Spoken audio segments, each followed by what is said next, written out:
Donc, Monsieur le Président de la PUIN de Tizi Ouzou, Dr Msella Mohamed, bonjour. Je voudrais vous poser une simple question pour cette dernière session ordinaire que vous venez de présider aujourd'hui. Donc, comment elle s'est passée cette session pour vous? Bonjour. Donc, on a la PUI, sous ma présidence, a tenu aujourd'hui une session ordinaire. Elle s'est déroulée dans de très bonnes conditions. Le quorum, malgré que c'est une dernière session, le quorum était atteint. Beaucoup d'élus étaient présents, ce qui nous a permis, entre autres, de voter le budget primitif de 2018.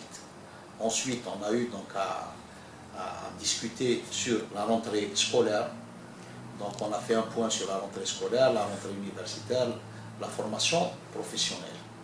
On a eu aussi à discuter sur un point concernant donc les incendies. Vous savez tous qu'au mois de juillet, il y a eu de grands incendies dans notre wilaya. Notre wilaya a été touchée à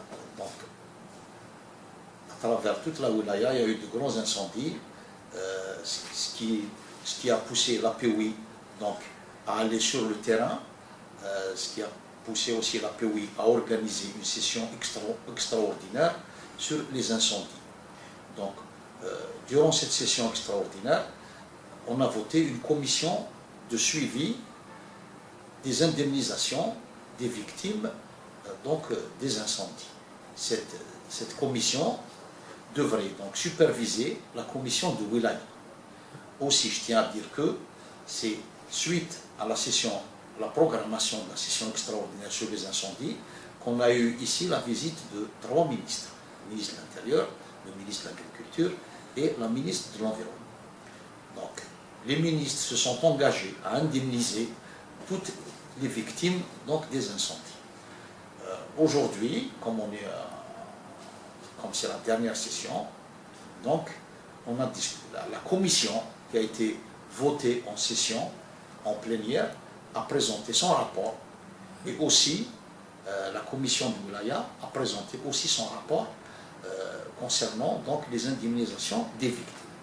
Où en est la question? On peut avoir rapidement comme ça sur... Les indemnisations, donc il y a donc un état d'indemnisation qui a été fait par la commission de Wilaya sur tout le territoire des communes touchées par les incendies. Et cet état est transmis au ministère de l'Intérieur et on attend donc l'approbation par le ministère de l'Intérieur pour pouvoir indemniser toutes les victimes. D'abord, il y a donc un décès au cours des incendies d'Eti Yahya Moussa.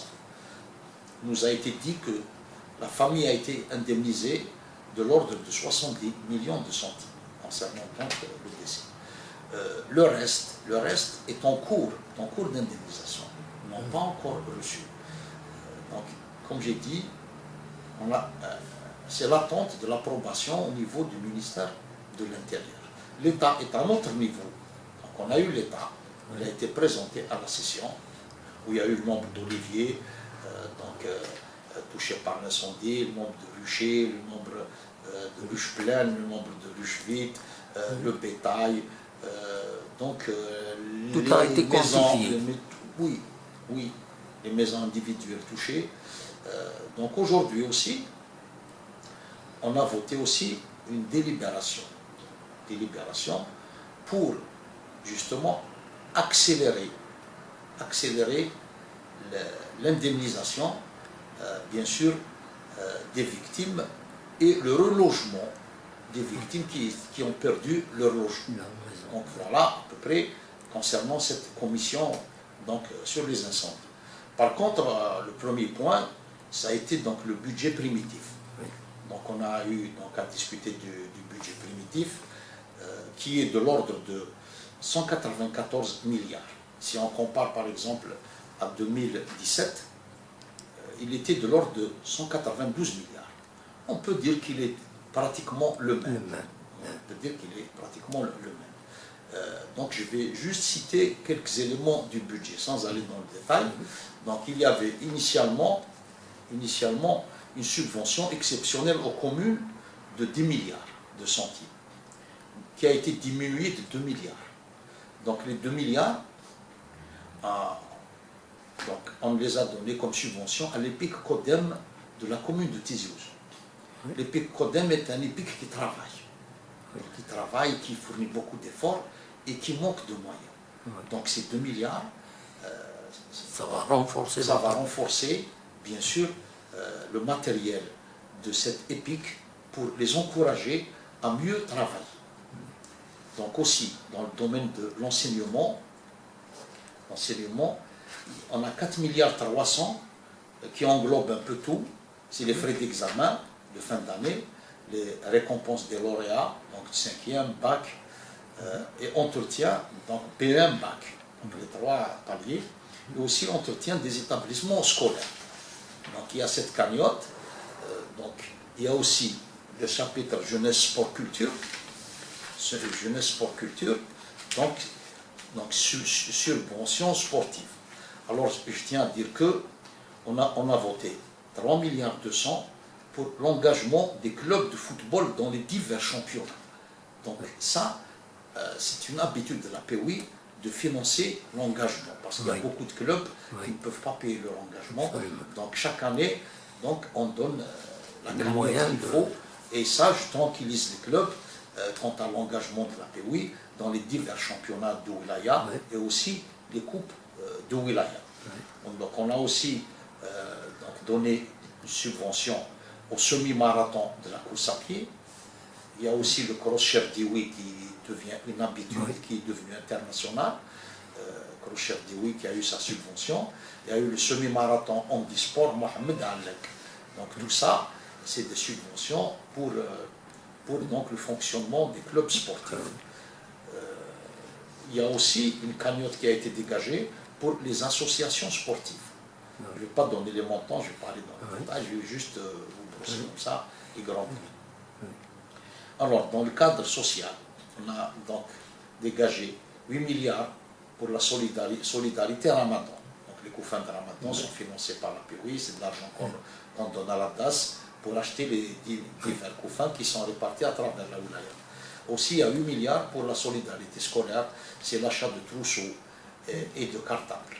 Donc pour les nécessiteux dans tous les établissements scolaires de la Wilaya. Aussi, il y a 1,5 milliard pour l'acquisition de matériel orthopédique.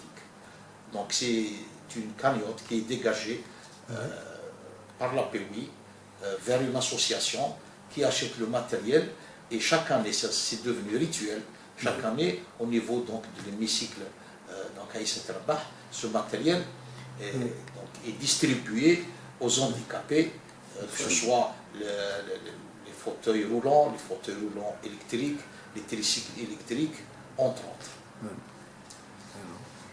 Donc il y a aussi le développement économique. La POI, donc, il y a des subventions, donc on donne 3 millions de dinars chaque année pour organiser le salon de l'artisan.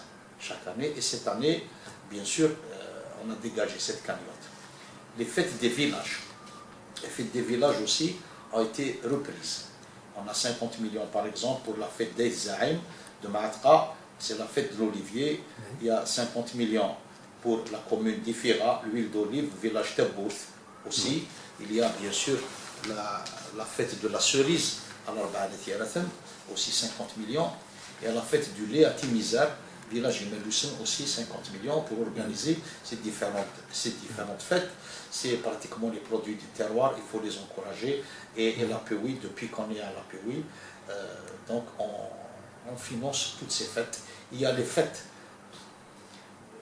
qui ont lieu en été, elles sont financées sur le BS. Par exemple, si on prend la robe kabyle de Wadia, de Bouzgane, si on prend le figue de Barbarie du village Sahel à Bouzgane, si on prend Aïloula, donc la figue fraîche, tout ça c'est au BS. C'est-à-dire qu'on ne les a pas oubliés, mais comme d'habitude, on les prendra au BS. C'est-à-dire que nous, on prendra au BS ceux qui vont venir. Parce que nous, on est en fin de mandat. Absolument. Donc, aussi la POI a consacré cette année une subvention de 1 milliard pour la réalisation d'un comptoir pour les produits du terroir. Donc, il y aura donc la réalisation de ce comptoir et bien sûr, il y aura l'exposition des produits du terroir, par exemple les figues sèches. Qui va s'en occuper de ça? C'est la dalle. Oui. La dalle va réaliser, elle va s'en occuper. Il va construire un siège en quelque sorte. Bien sûr, il y aura un siège, c'est le comptoir pour les produits du terroir, par exemple l'huile d'olive, bien sûr le miel, bien sûr, comme j'ai dit, les figues sèches, entre autres. Ensuite, il y a le chapitre 979, c'est l'aide aux communes pour donc, la réalisation d'opérations d'intérêt général. Généralement, c'est des fiches techniques qu'on reçoit à la POI, et puis donc, pour surtout ce qui est des opérations comme par exemple l'assainissement, les problèmes d'AEP, les problèmes d'électrification. Aussi, la POI a financé beaucoup de stèles dans différents villages. Le monde actuel, on en a financé beaucoup. Donc aussi les stèles des martyrs, donc sont réalisées à partir de ce chapitre qui est 1979. On a dégagé cette fois-ci une enveloppe de 6 milliards 600 pour donc ce chapitre. Aussi cette année aussi, comme on a eu l'expérience donc les feux de forêt, on a vu que par exemple la protection civile et la direction des forêts manquent considérablement de moyens. Donc on a dégagé 4 milliards pour ces deux secteurs, pour l'achat de matériel, pour qu'ils se renforcer et pour être plus efficace, parce que l'année passée quand même, il y a eu des insuffisances. Donc, et pour ce qui est du concours qu'organise traditionnellement la POI de Tizi Ouzou, le prochain concours du village le plus propre, est-ce que vous avez intégré quelque chose dans le budget primitif? Je vais revenir au concours, là, je vais juste finir. Donc j'ai dit qu'on a donc dégagé les deux opérations. Et aussi dans le rapport des incendies, donc on a fait quand même des délibérations, disons parce qu'il y a deux unités mobiles, des pompiers, des sapeurs de la protection civile, promises par le ministre de l'Intérieur. Nous voulons que cette opération soit concrétisée rapidement. Il y a aussi 11 postes avancés de la protection civile qui sont touchés par le gel. Donc, le ministre nous a promis le dégel progressif de ces 11 postes. Donc, on a demandé à ce que ce soit quand même fait assez rapidement. Concernant le village le plus propre. Donc, cette année, c'est la 5e édition. La 5e édition, on la prépare. J'annonce maintenant que la date du 15 octobre est retenue pour donc remettre les prix aux lauréats. Cette année, il y a 8 lauréats. Le 15 octobre, le travail il est presque finalisé. Toutes les fiches de notation sont à mon niveau. On a rendez-vous avec l'huissier de justice qui va venir lundi prochain, ici à la POI, pour traiter toutes les fiches et faire son classement. Donc, la cagnotte pour les villages de 2017 est retenue dans le BS. On a retenu une cagnotte. Donc, pour les lauréats, ils auront leur argent. Ce n'est pas leur argent, entre guillemets, parce que nous, on finance des projets. Chaque village ramène des fiches techniques et on finance leurs projets. Et la cagnotte, elle est dégagée dans le BS. Budget supplémentaire passé. BS passé, donc 2017. Donc pour 2018, pour le prochain concours, bien sûr, est conditionné par la nouvelle APOI. Nous, on a été installés en 2013, on a reconduit ce concours qui a subi l'arrêt de 5 ans.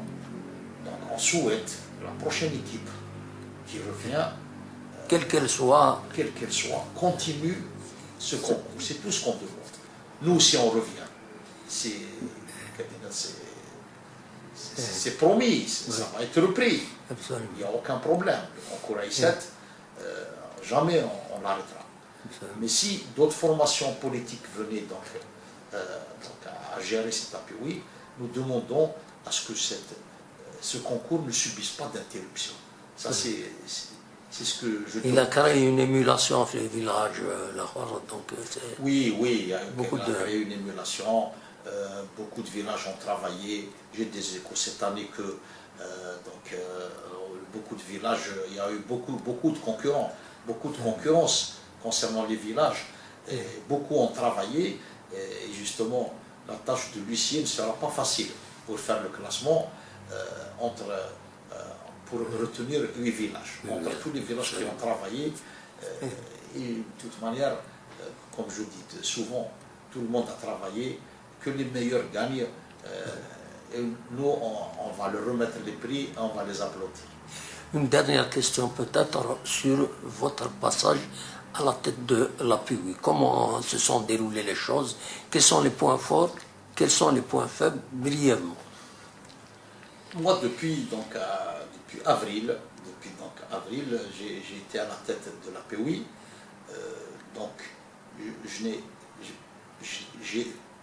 Les efforts, j'ai fait tous les efforts qu'il fallait pour que cette APOI continue à fonctionner le plus normalement du monde. Malgré ce qu'on a subi, que ce soit les incendies, que ce soit la période des congés, je n'ai pas cessé donc de fournir les efforts nécessaires pour que cette APOI fonctionne. J'ai même sacrifié mes congés. Je n'ai pas pris de congés. Depuis le mois d'avril jusqu'à maintenant, j'ai libéré tous les élus à tour de rôle et on a continué à fonctionner. Parce que le concours AI7 aussi, donc les sorties se sont effectuées durant l'été, durant juillet, durant août et début septembre.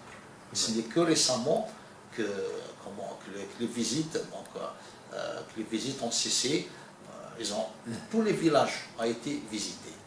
Donc c'est une expérience nouvelle pour moi, malgré que j'étais dans la commission, j'ai travaillé, j'étais dans l'exécutif, toutes les décisions ont été prises à l'unanimité, bien sûr avec l'Alliance, on a travaillé avec l'Alliance, avec bien sûr le groupe du FNN, le groupe du RND, on a travaillé conjointement, c'est une grande expérience pour moi, mais quand même je peux dire, sans me jeter des fleurs, que j'ai été vraiment à la hauteur.